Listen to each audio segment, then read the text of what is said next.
వైఎస్ఆర్ చేయూత పథకం 4వ విడత నగదు పంపిణీ ఫిబ్రవరి 16 నుంచి ప్రారంభం కానుంది. చిత్తూరు జిల్లా కుప్పంలో జరిగే కార్యక్రమంలో సీఎం జగన్మోహన్ రెడ్డి పాల్గొని బటన్ నొక్కి నిధులను విడుదల చేయనున్నారు. వైఎస్ఆర్ చేయూత పథకం ద్వారా 45 నుంచి 60 ఏళ్ల వయసున్న ఎస్సీ, ఎస్టీ, బీసీ, మైనార్టీ మహిళలకు ప్రతి సంవత్సరం 18,750 ఆర్థిక సాయం అందిస్తుంది.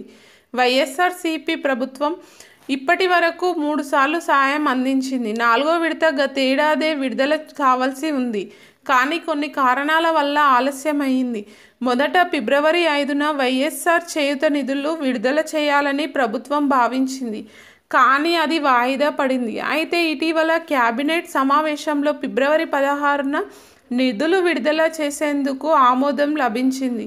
ఈ స్కీమ్ ద్వారా మహిళలకు 18,750 సాయం అందుతుంది.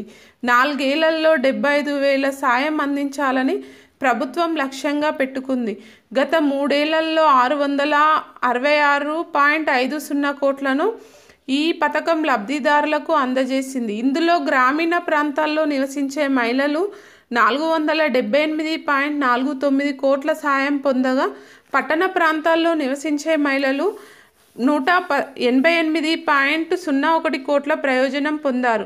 2023-2024 ఆర్థిక సంవత్సరానికి మొత్తం 1.50 లక్షల మంది మహిళలకు 250 కోట్ల ఆర్థిక సాయం అందించేందుకు ప్రభుత్వం ఏర్పాట్లు చేసింది.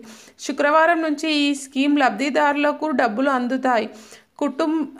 ఎవరు అర్హులంటే కుటుంబ ఆదాయం నెలకు గ్రామీణ ప్రాంతాల్లో అయితే 10,000, పట్టణ ప్రాంతాల్లో అయితే 12,000 కంటే తక్కువగా ఉండే మహిళలకే ఈ పథకం వర్తిస్తుంది. కుటుంబానికి 3 ఎకరాల మాగాణి లేదా 10 ఎకరాల మెట్ట భూమి లేదా రెండూ కలిపి 10 ఎకరాలకు మించకూడదు. కుటుంబ సభ్యుల్లో ఎవరైనా ప్రభుత్వ ఉద్యోగి ఉన్నా, పెన్షన్ తీసుకునేవారు ఉన్న ఈ పథకానికి అర్హులు కాదు. సొంతిల్లు లేదా అద్దెకు నివసించే వారైనా నెలకు 300 యూనిట్ల లోపే విద్యుత్ వినియోగించాలి. గత 6 నెలల సగటు కూడా 300 యూనిట్లు దాటకూడదు. పట్టణ ప్రాంతాల్లో 1000 చదరపు అడుగుల కంటే ఎక్కువ స్థలం ఉంటే పథకానికి అనర్హులు. ఆటో, ట్యాక్సీ, ట్రాక్టర్ మినహా 4 చక్రాల వాహనం ఉంటే పథకానికి అనర్హులు. కుటుంబంలో ఎవరు ఆదాయపు పన్ను పరిధిలో ఉండొద్దు. ఆధార్ కార్డు కలిగి ఉండాలి. కుల ధృవీకరణ పత్రం కలిగి ఉండాలి. గ్రామ లేదా వార్డు సచివాలయంలో ఈ స్కీమ్ కోసం దరఖాస్తు చేసుకోవచ్చు. ఏమైనా సందేహాలు ఉంటే 1902 నెంబర్కు డయల్ చేసి వివరాలు తెలుసుకోవచ్చు.